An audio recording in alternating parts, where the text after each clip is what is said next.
it's really all about. So my hope is that in this seminar we all get on the same page of what it is we're talking about. Sometimes the people who are most passionate about this actually are the most blindsided when they encounter resistance. So for some of this, for some of you, this will be a review. You will know some of this.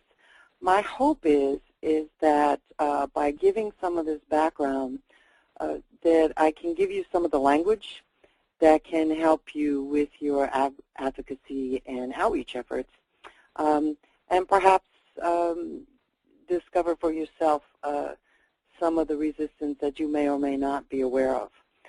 In my experience, people are aware of these fears and resistance, but it's somehow not politically correct to talk about it. We're all supposed to just completely embrace wellness and recovery and move on from there. My belief is... interrupt you for just a second. Sure. Marlinda O'Dear has her hand raised. Hi, Marlinda. Go ahead. You're unmuted, Marlinda. Did you have a comment or a question? No, I'm unaware that I have it raised. What? I didn't know that I had it raised. Sorry. Oh, okay. Just checking. Thanks. Okay. And by the way, Shoshana will be monitoring the questions and comments, and please feel free to jump in at any time. Although I am a practitioner, a writer, an author, a teacher, a consultant, a researcher, blah, blah, blah, I in no way consider myself the ultimate expert on any of this, and I'm hoping over the next 4 webinars I will learn as much from you, if not more, than you learn from me. So I'm looking forward to it. Okay, before we get started, any business, short questions starting out that you want me to talk about? All right. Either raise your hand or type in the questions box. Ready to move on?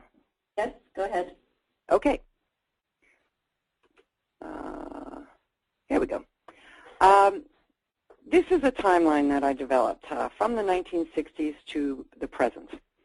Now, in reality, history is never this linear or straightforward or neat, but in this case, I found it to be very interesting that, in fact, there really was quite a linear progression of how the recovery and wellness movement developed. My point of presenting this is a couple of things. Most important is that I want to make sure that we're all aware that recovery and wellness perspectives have been evolving for decades, and it really is a consumer-founded, consumer-driven grassroots movement. I think sometimes we have this tendency to think of these things as newfangled fads, and that is not the case. This has been a long time coming.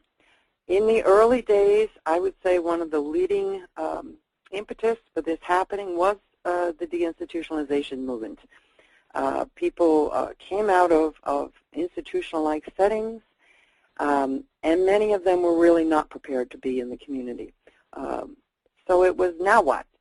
And as a consequence, they widely developed support groups and advocacy groups, and I really see that as the beginning of all of this. And that basically occurred in the 1960s and the 1970s. The next step up was the scholars, the academics, the researchers got a wind of this, and a couple of interesting things happened. Some of the large, well-known clinical journals began publishing first-person accounts. And although, again, this is a consumer voice, the point here is that it was accepted and published within the scholarly clinical literature. I put a special note here, 2 articles.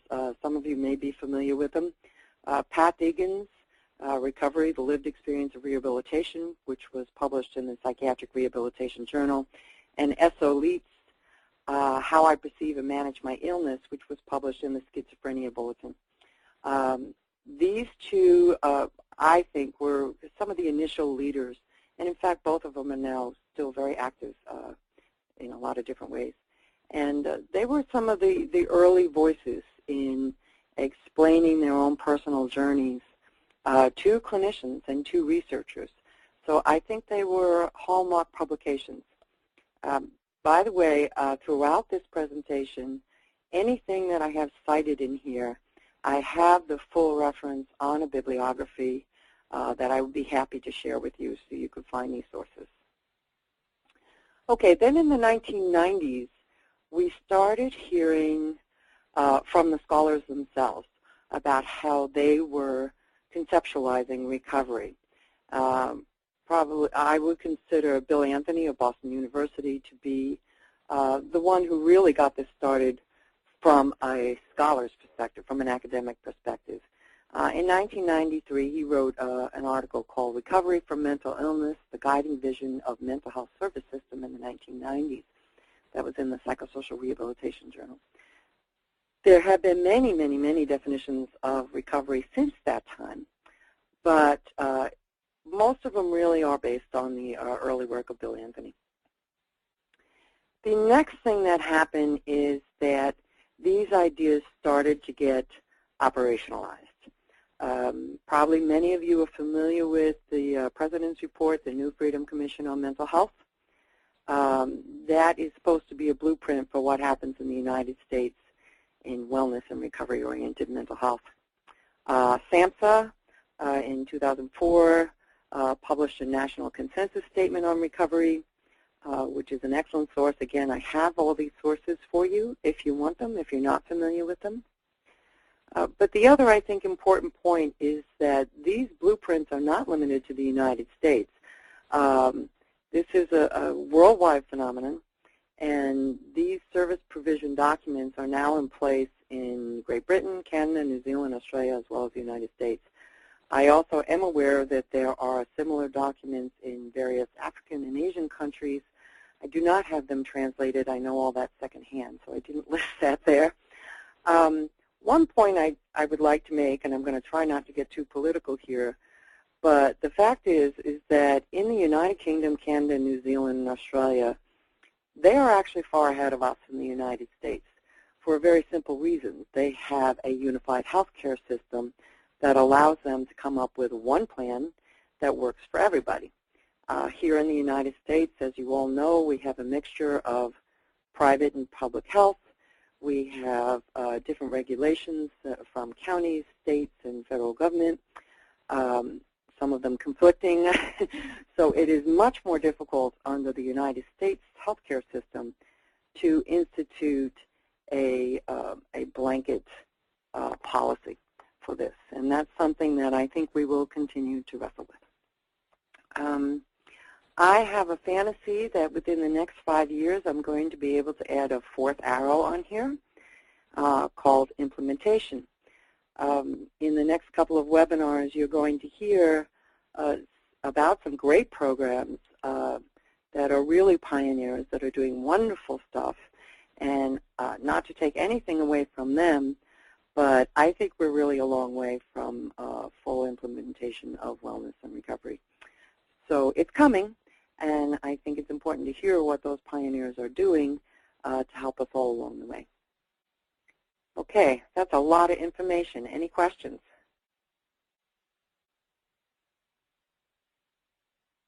No? You all with me? Wow.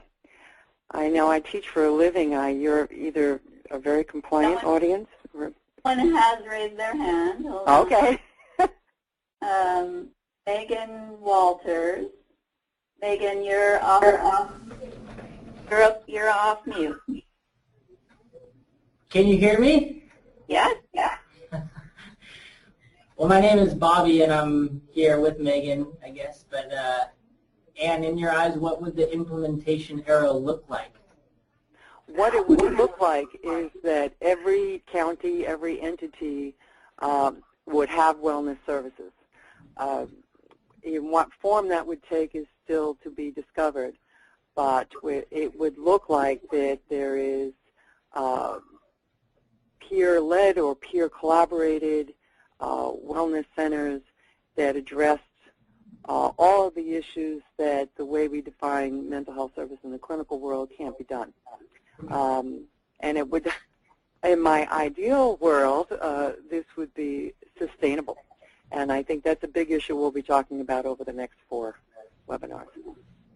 Just to get your perspective on it, are you seeing a small arrow emerging right now in counties where their implementation services are, developing and coming along in your view? Yes, that's a good point. I think we're seeing the start of it, but it is, I know a lot of places are struggling to do this, and I think there's a big learning curve. And I think that, frankly, maybe not everyone agrees with me, and again, I don't want to get too controversial here, but I do not see the widespread support that could make this a reality coast to coast. Thank you. Okay. Anything else?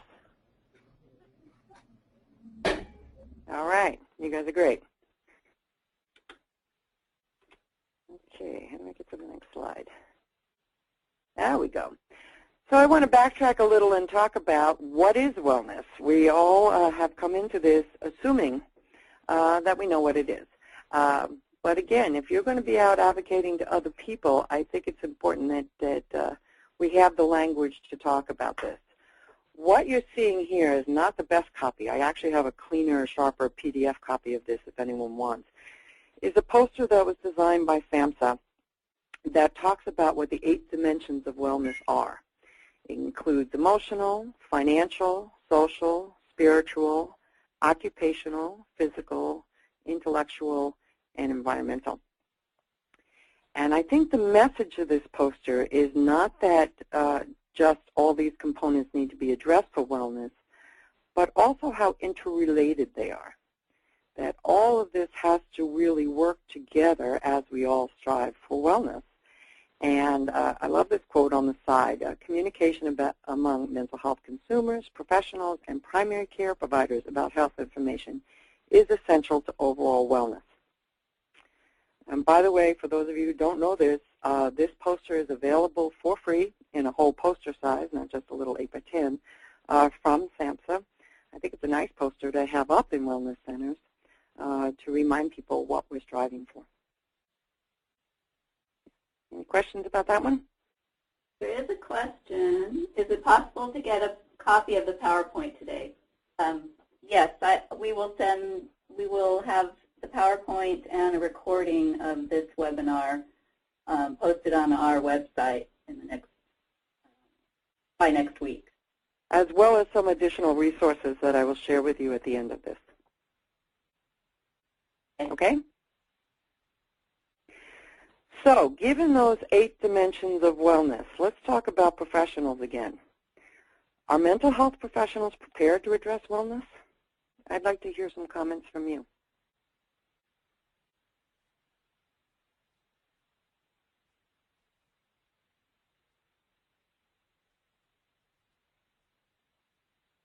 Go ahead and type in the question box if you have, if you want to answer Anne's question. Do we have a shy group today? Waiting. Want to repeat it again? The question is that's up on the PowerPoint. Given those 8 dimensions of wellness, are mental health professionals prepared to address it? I'm going to backtrack here and show you this again.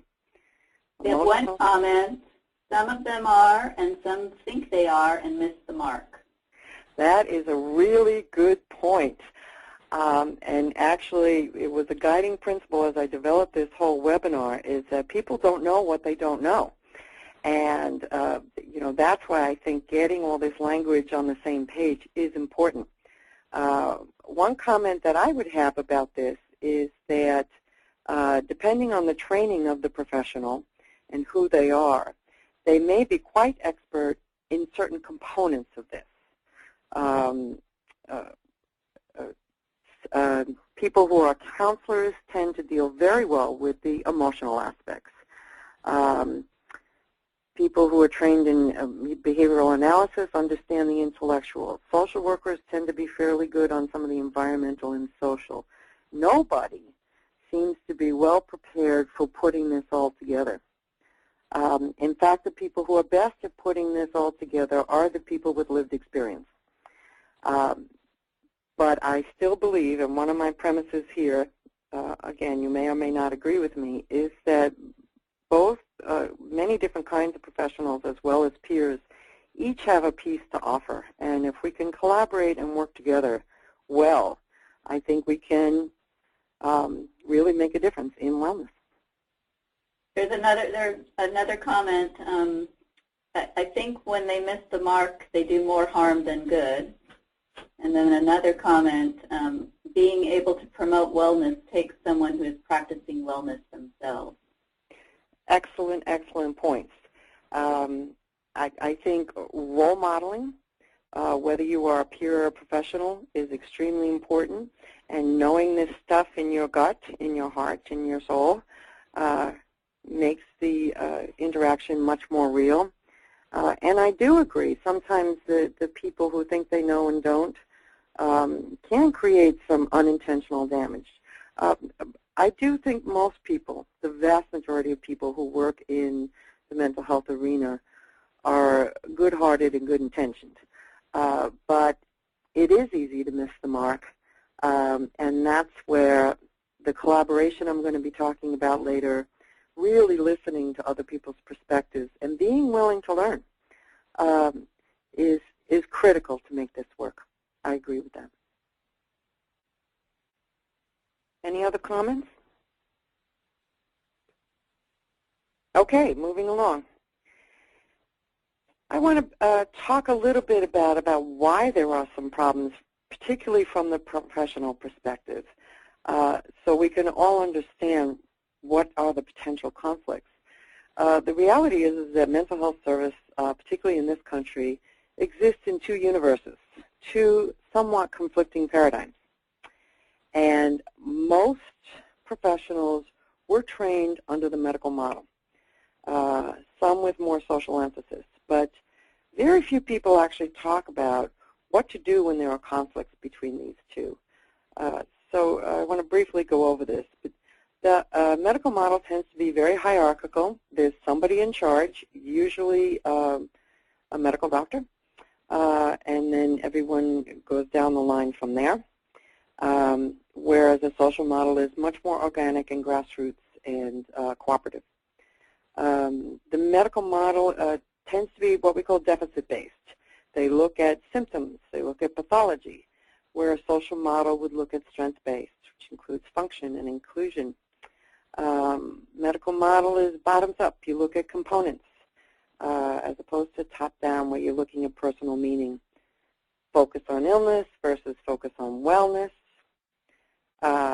Population-based goals and objectives versus individually-based goals and objectives. This is a topic we're going to talk about in, I think, in the final seminar when we talk about outcomes. It does affect how we develop interventions. Do we want people to hit some kind of artificial norm, or are we willing to honor what people's individual goals and objectives are? Sorry. Yes. Marlinda O'Dear has her hand raised. Is that an accident again, or? Marlinda. Marlinda, you're unmuted. Hi, this is Steve LaFleur. Oh, Hi, Steve. okay. Can you hear me? Yeah. Hi. I'm gonna hold off until Ann, until you're done presenting this slide. Okay. If I could. Sure. Okay, let me go on. The final point that I have there is that even the term recovery is used in a vastly different ways throughout the literature and throughout private conversations. When medically oriented people are talking about recovery, they are talking about experiencing a partial to complete remission of symptoms. When consumers are talking about recovery, they are talking about finding meaning and satisfaction as a contributing member of one's community. Again, my point of a lot of this webinar is that we have to know the language of and the background of who it is we're talking to so we can all be on the same page on what we're working for. Steve? Yeah, I believe that last point is really important. We do have to know the language, and in addition to that, I think there's a need to develop new language and new understanding. Going back to your, a couple of minutes ago when we were talking about how good of a job or how well does the professional end of it understand things. I think there's a kind of a, not really a stigma, but some stereotyping that goes on both sides, both on the clinical side and on the participant or consumer side, if you will. In my own personal experience, I very rarely get the feeling that the people in the offices really have an understanding, kind of what's really going on. I don't see enough street-level contact or, people spending time in each other's spaces and whatnot. Mm-hmm. So I'll just kind of end that there. There's a lot of kind of educational stuff that needs to go on, and just the relationships don't seem to be there. The big point between at least for me and my involvement here at Milestones, between the medical and the social models, I'm having increasing difficulty finding tools. On the other side of the wall there, people have, light case management tools. They've got, tools to help them manage their projects, develop projects, on and on and on. And everything over here is like we're inventing everything from scratch, and that's very, very frustrating. Well, Steve, I might as well have planted you as a ringer because you have actually predicted my next 5 slides. Those are exactly the issues that I want to talk about. And I do think all of your comments are right. I also think the other side of that is right, is that consumers and peers have not been well educated or do not understand some of the pressures the clinicians are under. So it is a two-way street, and I am not blaming anybody, but I agree with you. There's a lot of work to be done. And that's what I'm hoping we're starting with this webinar. And hope that answers your question. But let's go through some of the other slides, and Steve, I'm sure you'll have more to say as we go along. Okay, let's start with these professionals. There was a great article by Davidson and his colleagues called The Top 10 Concerns About Recovery Encountered in the Mental Health System. This is it was very serious research. He did a lot of outreach to clinicians to really try and dig around and find out what the resistance was about. But he did it in this very almost lighthearted way. This is like set up like a David Letterman top 10 list. My friend Marlinda, who is on this call, encouraged me to break it into 2 slides because it is a lot of reading. But I think it really does capture some of the resistance, some of the fears, some actually incorrect perceptions, but some very real concerns that clinicians have. I'm going to go through this. I will read the first part, but then I will let you have time to read the quotes that go with it. And I'm going to go through all 10, which is the next 10 slides.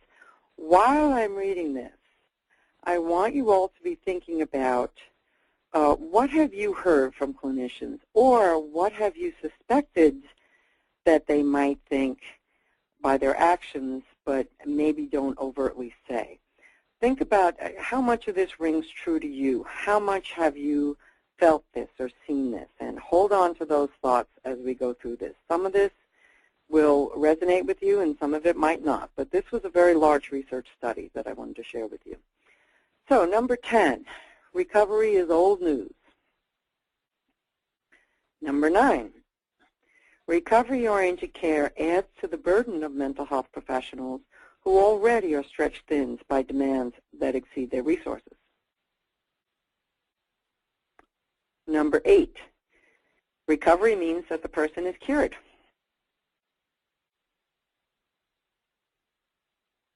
Number 7, recovery happens for very few people with serious mental illness. Number 6, recovery in mental health is an irresponsible fad. I'll go back to this slide if you need me to, but I'm going to move on. Number 5, recovery only happens after and as a result of active treatment and the cultivation of insight.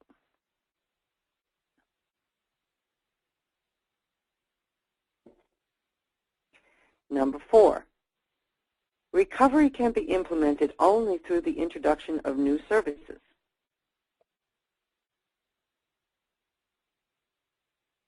Number 3, recovery-oriented services are neither reimbursable nor evidence-based. Number 2, recovery approaches devalue the role of professional intervention. And number 1, recovery increases providers' exposure to risk and liability.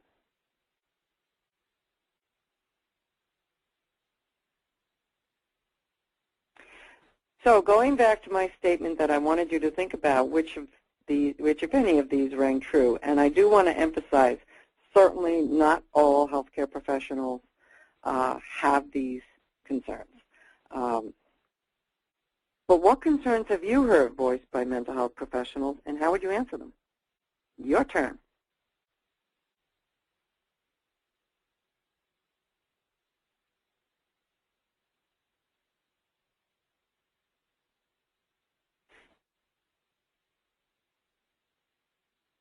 Not seeing any answers.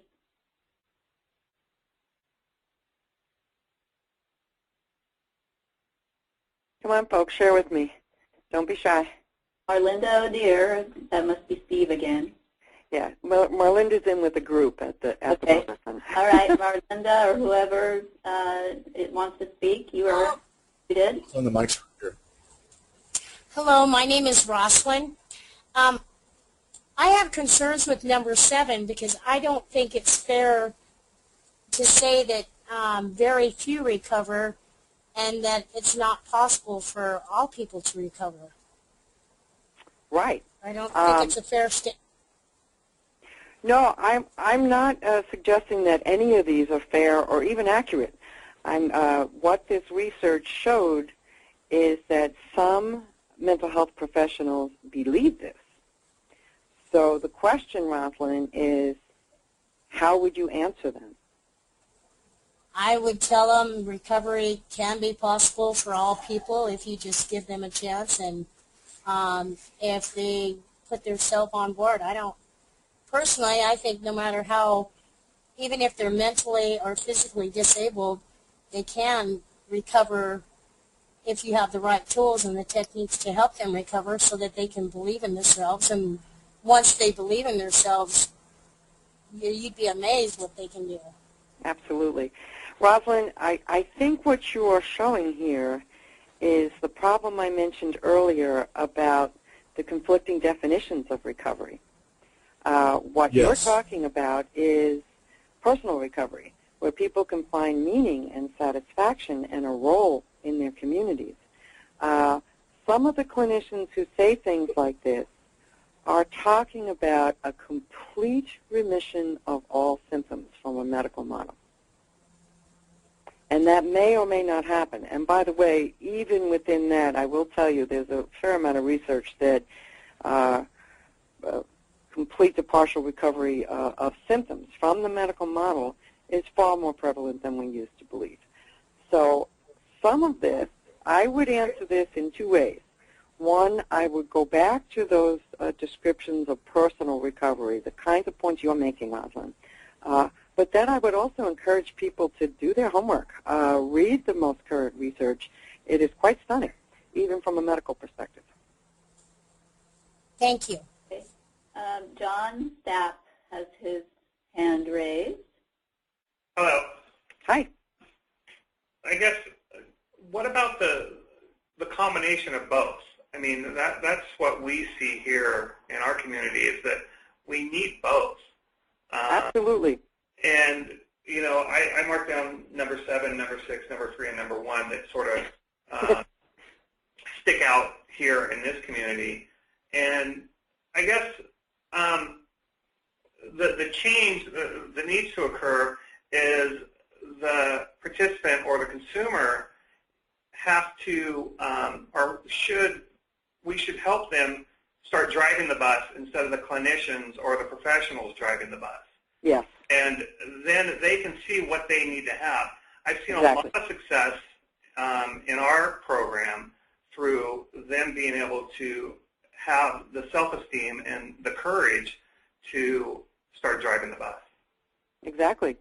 I agree. But I think that a lot of that success is with both, though. It's with the professionals and paraprofessionals and peers. So. Yeah. And John, thank you again. Once again, you're predicting one of my upcoming slides. I do think there is still a role for that medical knowledge.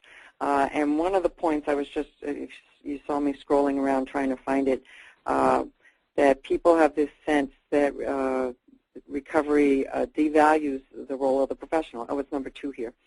I think that there is some unique expertise on managing symptoms that does require a lot of training, and includes medication, includes other strategies, includes other forms of intensive therapy, all sorts of things. I do not believe, what I tell professionals is that that role is important and a critical piece of some people's recovery, but it is still their choice, and it is just one piece in a larger piece, which is why I argue so passionately about collaboration, which we'll talk a little bit more about. Thank you. Let me read some of the comments in the question boxes. Do I click my hand again to shut my hand down? Pardon me? Do I click my hand again to put my hand down? I think so. I'll try. All right. Otherwise, I can probably do it for you. So Kelly Jack says, I've heard all those expressed by mental health professionals. However, my life is a living example that opposes all of those statements. I simply begin to tell my story to them. I also have begun a speakers collective with several others in the community.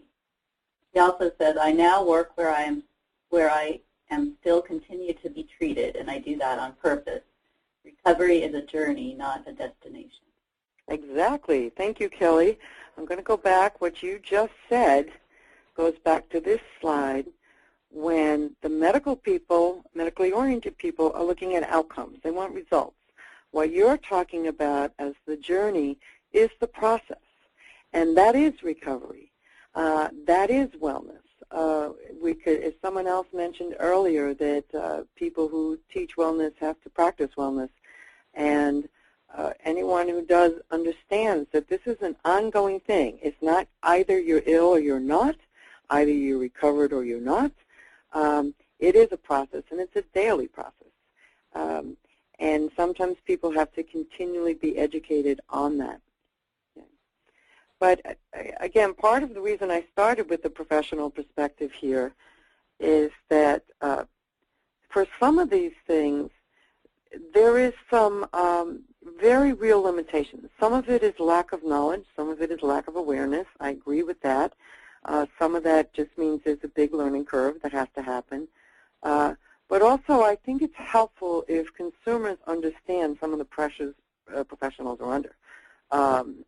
That particularly, again, in the United States, with the way our healthcare system is set up, it is set up basically on a medical model. For any of us who work in Medi-Cal agencies, they don't really care how much we write about quality of life. They want to know what you're doing about symptoms.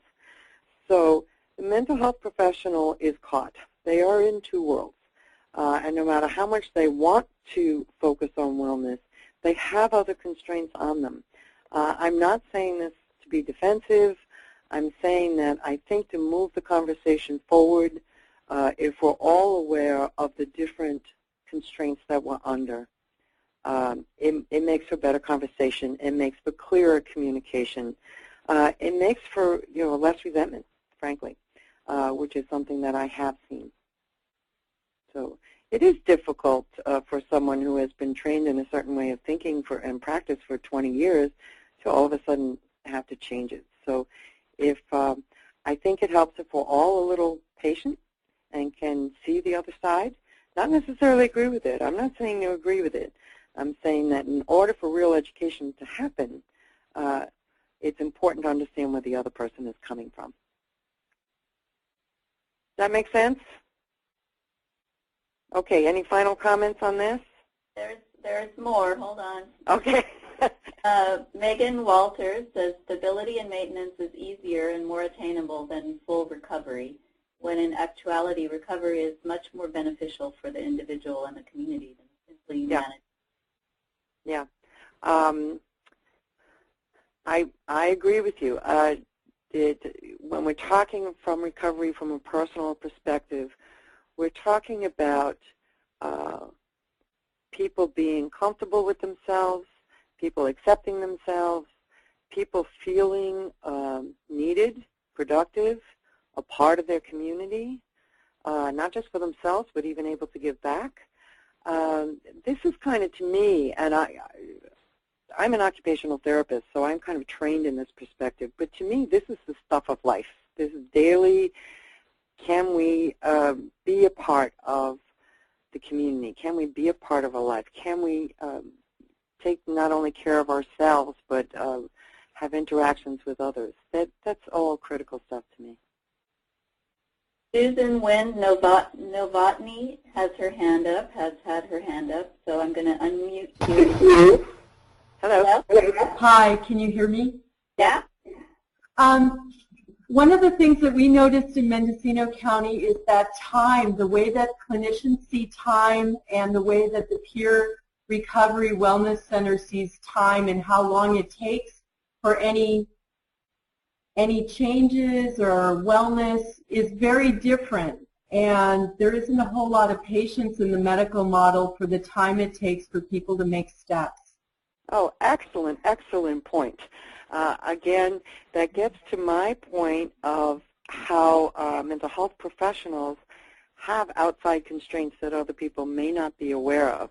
And part of that has to do with evidence-based practice and outcomes. That when someone is paying for services, they want something done quick. And it's not real. That's not how life happens. Change can happen and evolve over a long period of time. That is one of the inherent conflicts that I think is in the system, to tell you the truth. Yeah. One of the ways I look at it, and again, this comes from my OT training, is to be able to establish goals that are broken down into reasonable chunks. You may not be able to meet that broader goal for quite a long time, but if people can collaborate, professionals and peers alike, and say, okay, what's the first step? Then I can document as a clinician that there was an outcome. That may seem a little gamey, but let me give you an example. It may be that someone's long-term goal is to go back to work. That may or may not be met for a number of years, and it's not going to look good on the clinician side if they don't meet that goal. But you can talk about what are the steps it takes to get there. And if you break it down in realistic, reasonable chunks, I do think, and I've had a lot of success with this, to be honest, working with consumers on seeing the baby steps it takes to get to the larger goal. Yeah. It helps me document it, but it helps them see the process. How's that answer sound? Thank you. Okay. Anything else? And let's see. There's a comment by Kent Henry. Productivity issues also present barriers to acceptance of recovery. Clinicians feel it is a time issue. Yeah, I completely agree. And until the process changes of how mental health care is reimbursed, I think this is going to be a constant struggle. I work with therapists on some documentation techniques on how to do this, but that is quite a process, and one that doesn't directly involve the peers, except that, and again, this is something I will bring up in the 4th webinar, is using tools that are done collaboratively with consumers to set realistic goals. Okay, Marlinda has a hand up again. I don't know if that's from before or if there's another comment. Anne? Yeah? This is Steve. Hi. Hi. This slide that we're looking at right now, I think, is like absolutely critical to understanding, what's gone on in the past, what's going on right now, and potential for success into the future. I view this as being incredibly problematic for any kind of meaningful forward progression. Number two, I think that I assume that the pool for this survey were predominantly people who are, paid by public funds versus people who have, independent practices and things like that? That's a good question. I think you're probably right. Okay. Number three, we talk a lot about paradigm shifts and all of these kind of really groovy quasi neo new agey kinds of terms. My feeling is that most of this kind of stuff in these comments, it seems like all of the services, everything is all geared towards alcohol and drugs. So if you don't have a clear linkage, or the more serious kinds of mental health stuff that goes on, and that I think in some cases clinicians and other mental health professionals are kind of hamstrung, as you were kind of alluding to before, I think, by restrictions imposed by their, the culture, basically, that they're trapped in. Right. Well, let me answer something. Okay, a couple points I want to make, and then we got to move on, and we're going to run out of time. Our person who's been waiting. Okay, go ahead. Amy Breckenridge. Oh, wow. Hi, Amy. Amy?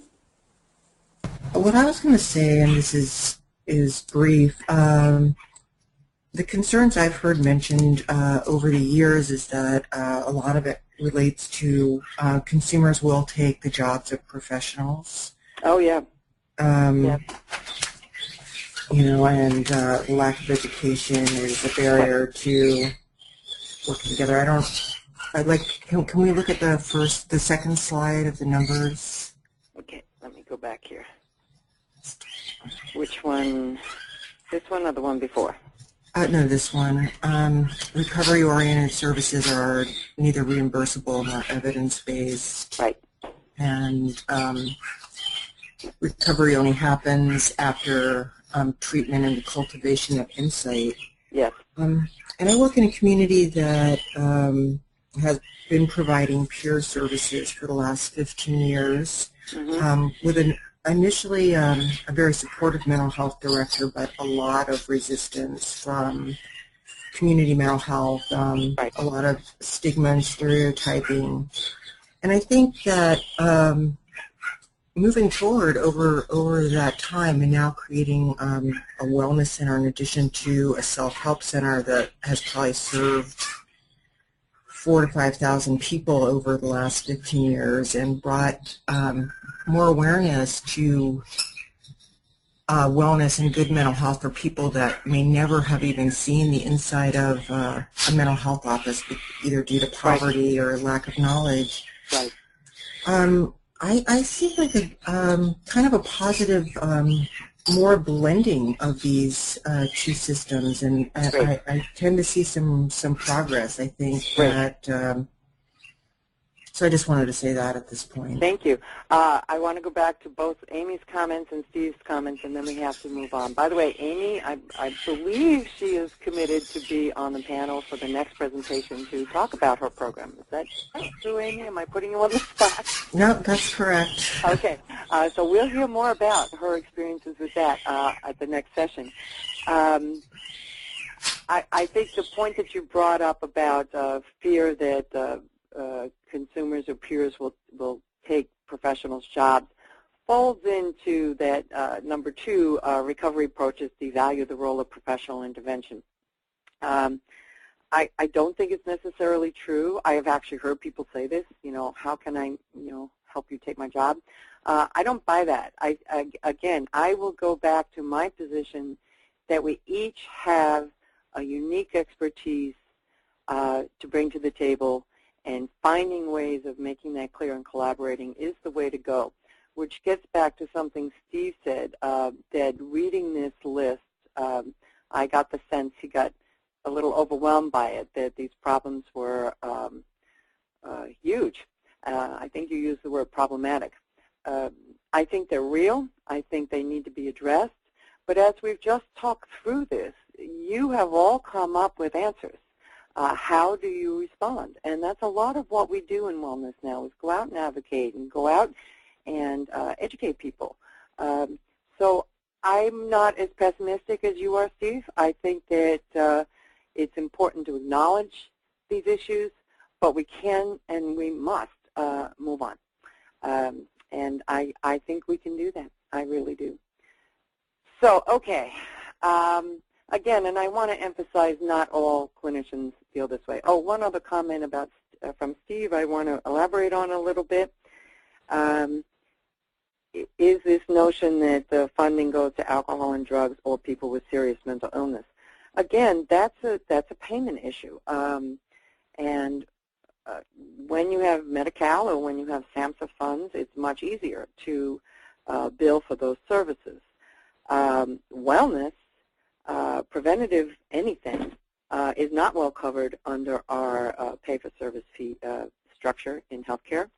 And in fact, in the state of California, a lot of it has been driven by the Mental Health Services Act. One of the things that we will be exploring more in the upcoming webinars is sustainability and funding streams. And I think that is a really important point that Steve brought up, is that right now the money for these kinds of paradigms is limited. We can do it, but people are still struggling with it. And that gets back to my point about that this is not fully implemented yet. It's a process. I'm optimistic. We're moving in the right direction. But we're going to need to move on, or I will never get through the rest of my slides. Okay. So that covers some of the professional concerns. I think it's equally important to understand that peers, consumers, have some fears themselves. Not all of them. Again, I will emphasize, I work with some absolutely dynamite peer counselors, and in fact, I think they're there today. If you've noticed, there's a number of voices that are coming through from via Marlinda from Trinity County. That's because I work there and they know me, so I guess they're comfortable. And I'm delighted to have them there. So not all peers have these concerns, but we need to understand that these concerns do exist. This slide came from a chapter that I just co-authored with a peer counselor, as well as some of the stuff that didn't make it into that chapter from some focus groups that were conducted throughout Northern California. So I'm going to do the same thing. I'm going to read the top statement. You can read the quote. So not all peers feel this way, but some do, and we need to deal with it. Anger at past treatment, poor self-image or lack of confidence, not feeling prepared, lack of trust in professionals or the system,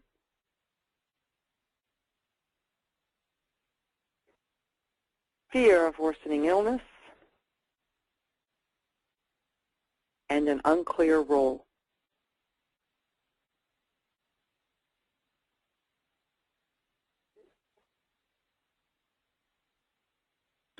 Same question. What concerns have you heard voiced by peers? What, if any, of those things that I listed from the focus groups ring true to you, whether people could actually articulate it and say it, or whether you think they believe it? And how do you answer them? Your turn.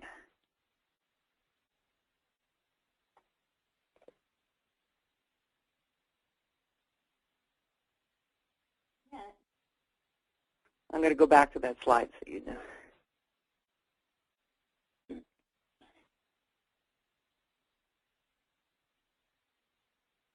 Arlindo, dear.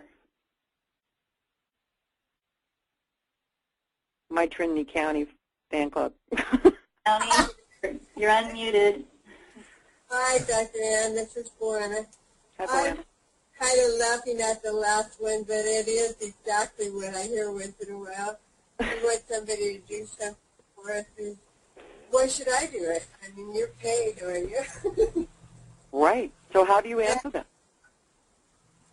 That it is good for people to do something for someone else, and that they're getting privileges and services and food and stuff, and that they need to share some of the responsibilities for helping keep their environment good. Yes. I think this becomes... Go ahead. I'm sorry, I didn't hear that last time. If they do good for others, have some responsibility, and do some things to learn to function. Yeah. I think this becomes what's called a teachable moment. There's a couple of things that you can help people realize. One is that we are all in this together, that part of recovery, part of wellness is being part of a community and contributing, and that it does help you get better. I think that that's important. And also, I think it can help people's self-esteem if you address some of these other issues. I don't think anyone is asking anybody to do everything immediately, but helping people realize that they do have a very unique expertise that professionals don't have. You know what it's like. You've been there. You've been through this. And the ability to share that with other people is a skill, is an expertise. And that's the piece that they can best contribute. Provided they have the tools and ability to do so. Which gets to the point of not feeling prepared, that they may not have those tools. They want to, they've got the ideas, they've got the experience, but how does that become a reality? I'm going to talk about that in the next slide, I promise, Steve. Okay, I'll hold you to it. I know you will. There aren't any more questions or hands raised, so you want to move on? Well, I want to prod a little bit. Is there anybody else, aside from Trinity County, who's heard any of these things or felt that peers themselves may have some concerns about being actively involved?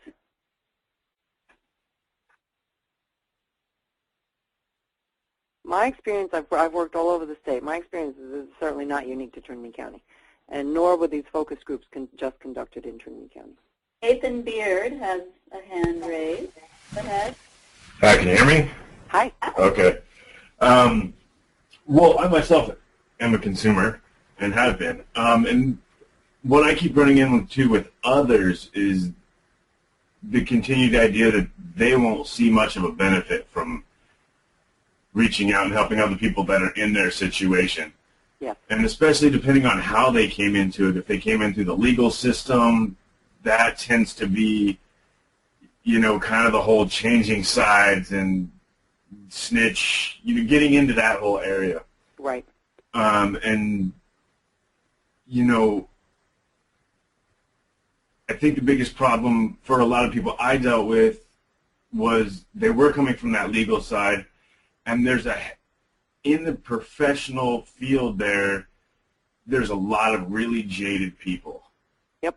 And they don't give that credit to them from the beginning, that they can get better and they do have something to offer. Absolutely. You know, it's not in their best interest to let them think that, because if they move on in the program, they lose funding, they go other places, things change.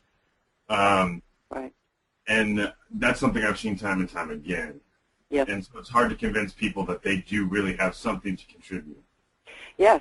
I think your examples actually hit on all of these points in a way. One of the things that I think is critical for us all to understand is that this paradigm shift, or whatever you want to call it, to a recovery wellness orientation truly is a transition. And people who have been stuck in a different way of thinking for over 20 years, we got to cut them some slack. It's like they're not going to change this overnight. They have years and years and years of sometimes quite negative experiences. And then to be able to turn around and say, oh, no, it's all going to be different now, that's a little hard to trust. I think this is a process. And I also think you bring up another point that falls under the fear of worsening illness. I work with people who, frankly, maybe aren't ready to hear about what they can do for others because they are so stressed about taking care of themselves. And as a person said earlier, you have to practice wellness before you can share it. Sometimes the most important thing is for people to focus on their own mental health. And they're really not ready to think about others at this point. I do believe that can still fall under the recovery paradigm, and the wellness paradigm. I think depending on who you're talking to and the context, you may want to put it in terms of not so much what they're doing for other people, but how this is helping your own health. That if you work on these things or help out or something, you're building your own confidence, you're building your own abilities. And some people need that focus on themselves first. There's nothing wrong with that. Again, I see all this as kind of a continuum. And depending on the person, some people are going to be motivated more by, okay, I'll work on this recovery stuff and work in this wellness center because it's helping me. Some people are very motivated by the more altruistic ideas that they're helping somebody else. It depends on the situation. Okay? Just Megan Walters has written in a couple of comments. Okay. Here is another peer concern I have heard. My life is better without recovery because my illness or symptoms are so bad I cannot even think about self-actualization. Yeah. I need to struggle to get my basic needs met. How can I think about recovery? Right. And then she also writes, can recovery move forward even when an individual's basic needs, stability is in question? Yeah.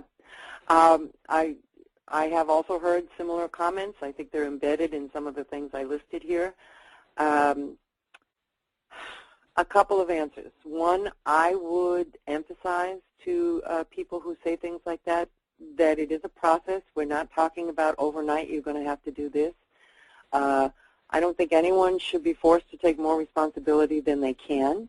It is a process. I have seen situations that very well-meaning people who are all gung-ho about recovery and wellness add so much responsibility on a person that they actually do get sicker. It's too stressful. So I think each case is different, and each person can define recovery in their own way, and gets back to that whole thing about personal recovery.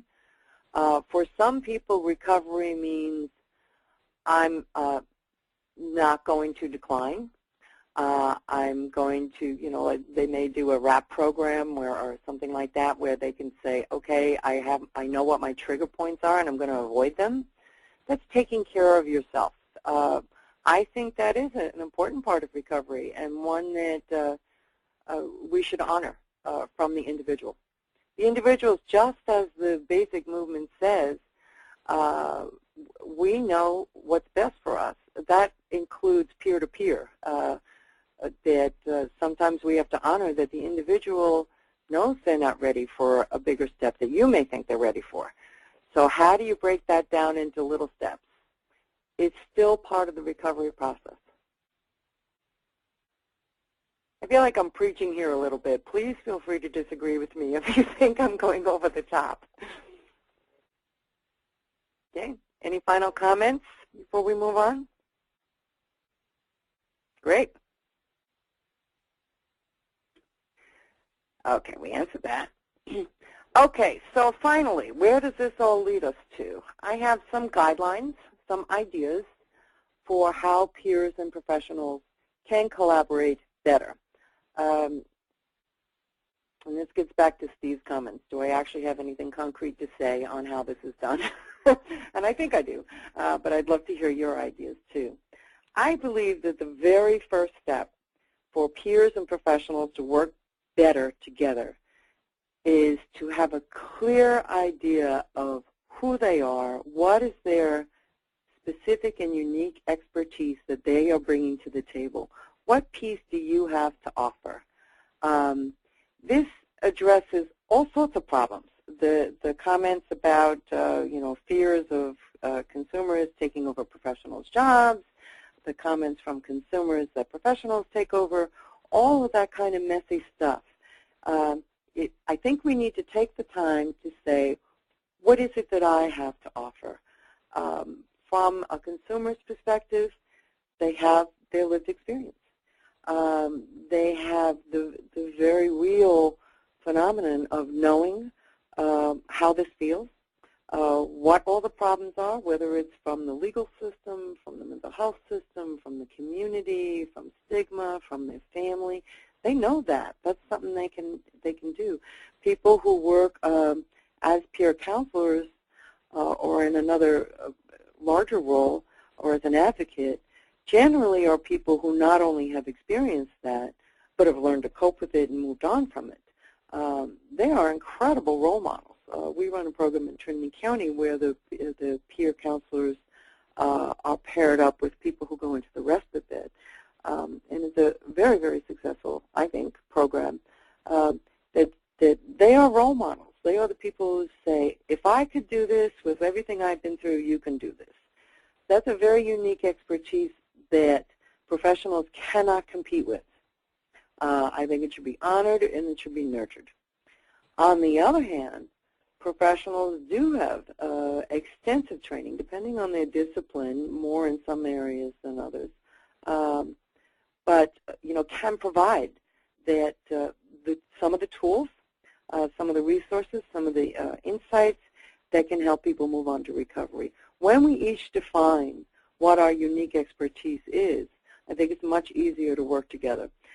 This even happens professional to professional. I'm an occupational therapist. A lot of people didn't know what I had to offer, so I had to educate them and how a social worker differs from a mental health clinician. We all have our focus, and we all have our expertise, and to be able to clearly talk about that from our own perspective, as well as really listen to what the other person's unique expertise is, it's going to make for a much better approach. Again, I'm a little preachy here, but I passionately believe this. I think the next step in the peer professional collaboration is that we need to honor those past pains and how difficult the transition is for everyone.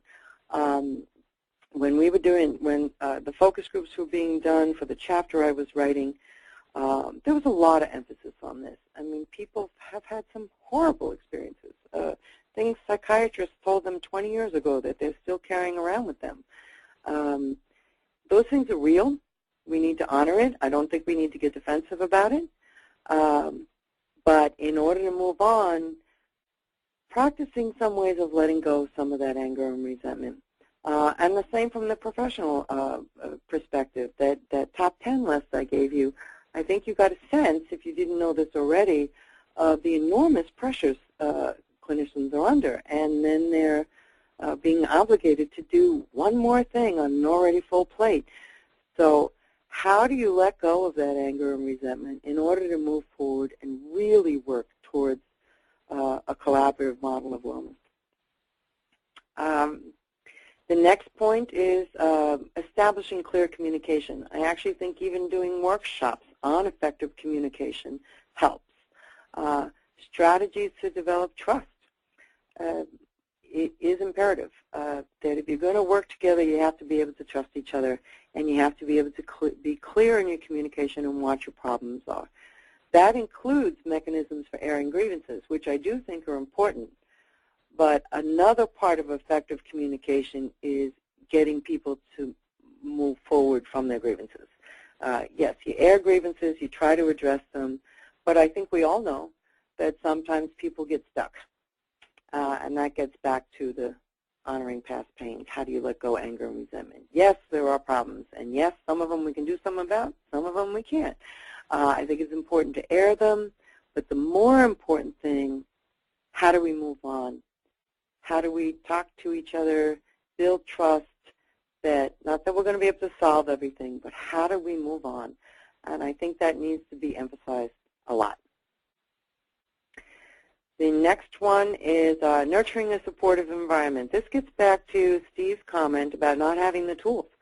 I do, and this is another role that I think professionals can play, and one that I have thoroughly enjoyed in my work, is being able to provide some training as needed. What are the tools that can help peers work more effectively? I work as a consultant, as an advisor in this capacity, and I just love this.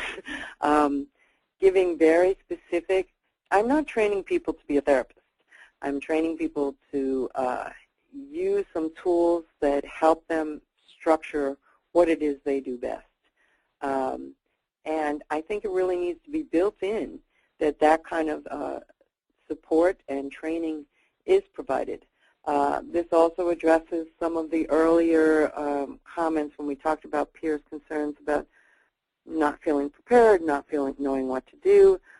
Again, this is a huge transition for a lot of people. If they've been told for 20 years they're not ever going to get better, and then all of a sudden they're supposed to lead groups, that's a leap. And I think providing the scaffolding and the training and the support to do that is critical. And then the last comment partly gets to the definition of roles as well. I think we either need to give up or claim power. A lot of what happens in with the professionals is that they're used to being in power from that medical hierarchical model, and sometimes they have to give up some of that power.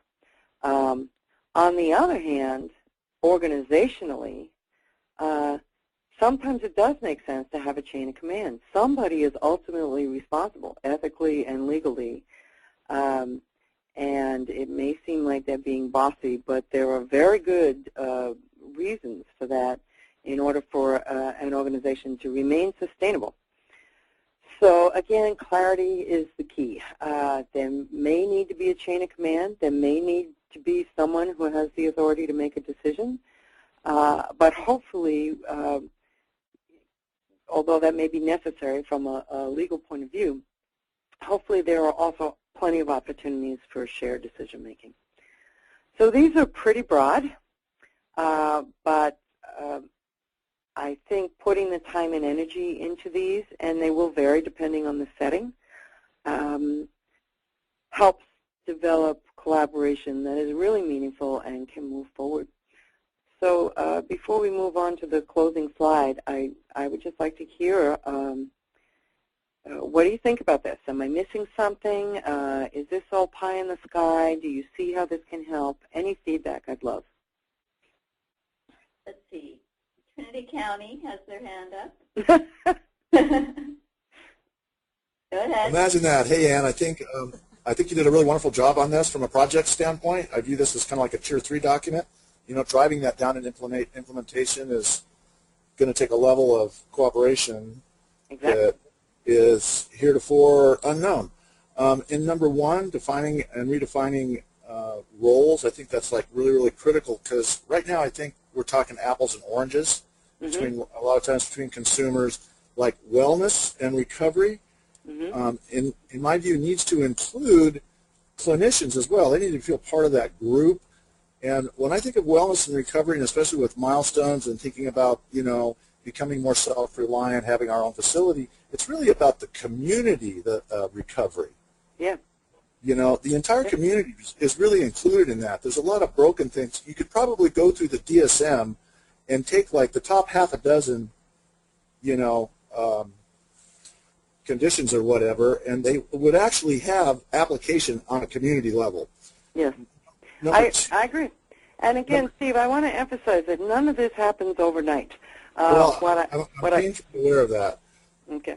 What I hoped to have accomplished with this is to give everybody some things to think about, some structure, some language, so they can take it back to their own counties, their own organizations, and figure out the best way to do this, and take a good hard look at what we do and what we don't do and where to go from here, which is going to bring me to my closing slide. I think I already... A few more people. Okay, go ahead. Let's go back. Okay. John Stapp. Hi, John. Hands raised. John, go ahead. Can you hear me? Yeah. Actually, when you were talking about the trainings, we do both. We'll do our trainings for our organization, but we also ask peer staff and peer volunteers to actually give us trainings. Great. I just wanted to get that out there to people that are trying to develop wellness centers. It's a huge, huge tool that we use, and it enlightens so many people. So.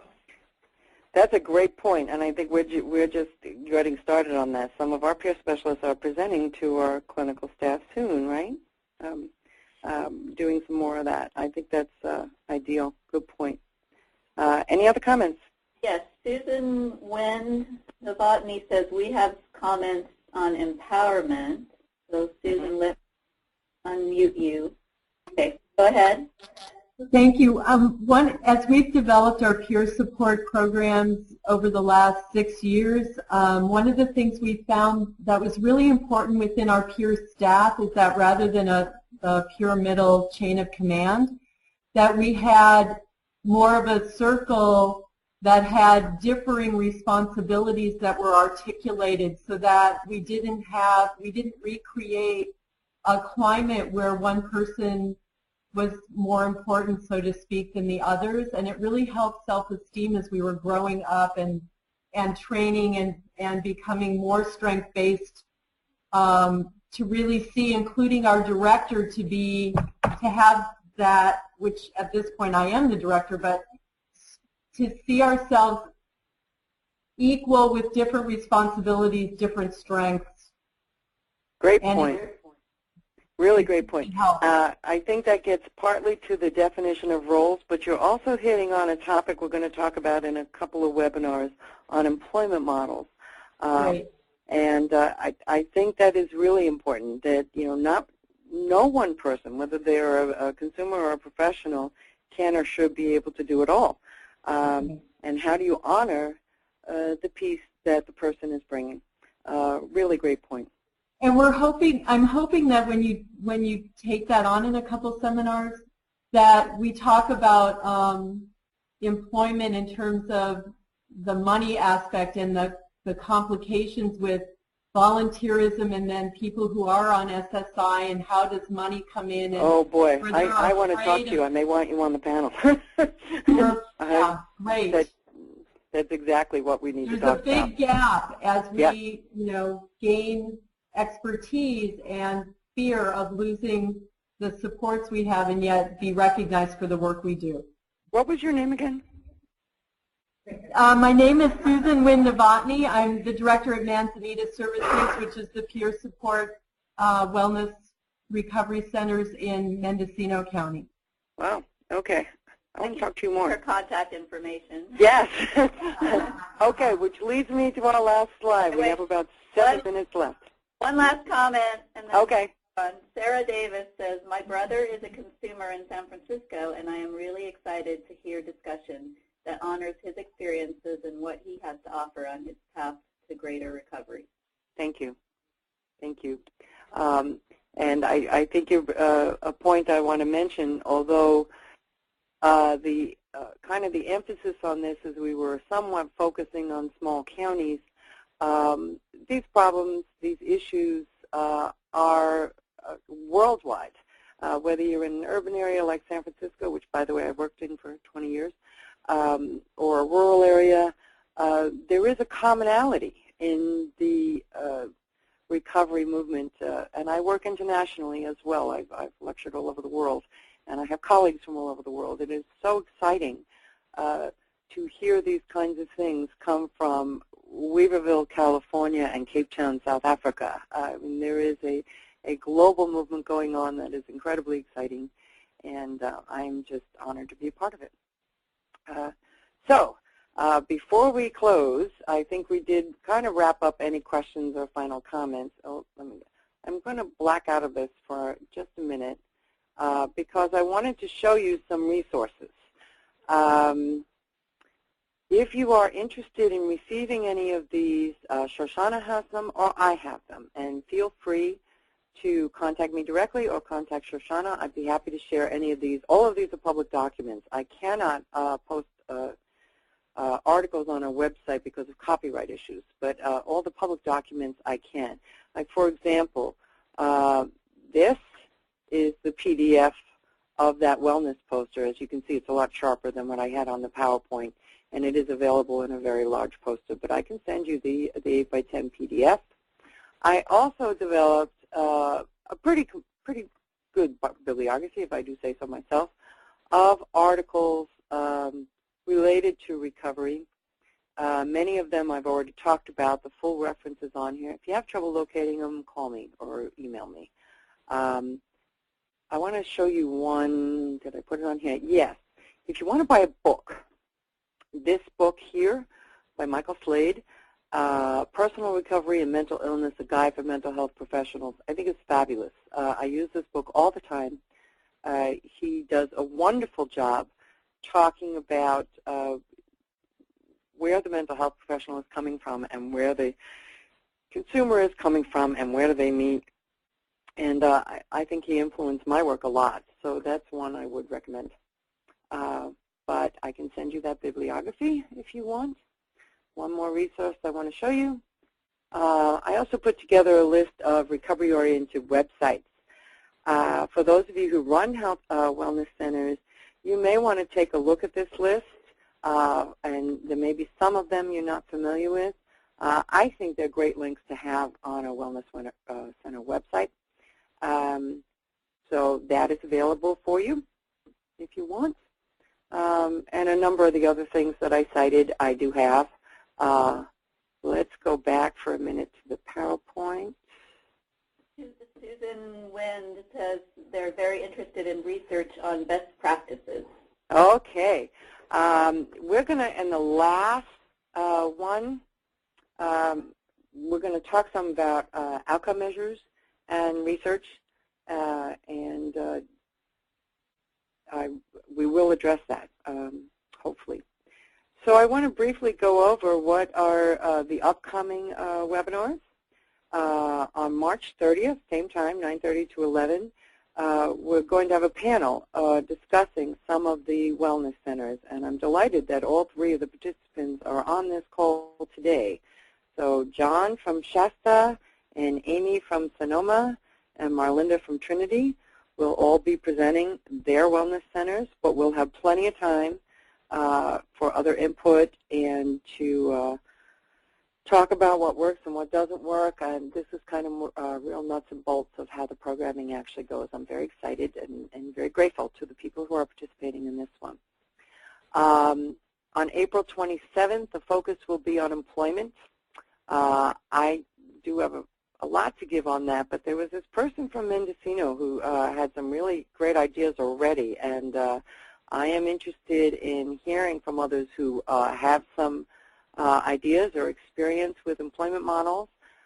Please email me. I would love to develop some more panel input so you don't just have me talking at you for 90 minutes. I think hearing from a number of people really works.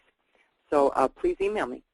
And then the last one in May, we're going to talk about sustainability and funding streams. Part of this hits the other questions about outcome measures and best practices.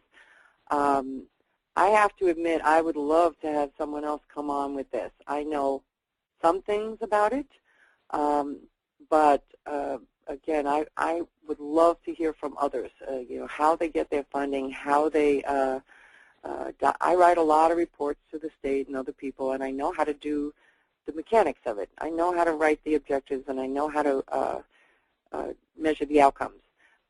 But I'm not as versed on the actual funding. So if people have some expertise on this and want to contribute to a panel, by all means, please, please, please email me. So next one, I think we got pretty well set up. The ones in April and May, I'm still working on, and I would love, love, love to have your input and feedback, and anyone who wants to participate, please let me know. Okay, we have 2 minutes, so I'm just going to end this by saying I very much would value your feedback. Here is my email again. That's my San Jose State email. I've got like 6 emails, so but this is the easiest one to reach me probably. If you don't want to tell me directly, feel free to give the comments to Shoshana. She can share them with me anonymously. I'm more than open to any kind of critical feedback, advice, direction, what you'd like to see in the future. I very much enjoy teaching, but one of the reasons I enjoy teaching is I consider myself a lifelong learner, so I am very open to any comments, criticisms, advice, etc. So I hope you found this all very helpful. Some comments coming in just saying thank you. Looking forward to upcoming webinars. Great. Thank you all. I've enjoyed it very much, and I hope you found it helpful. Yes, thank you so much. So we'll see you all again on March 30th. Great. Okay. Bye, everybody. Thank you. Bye.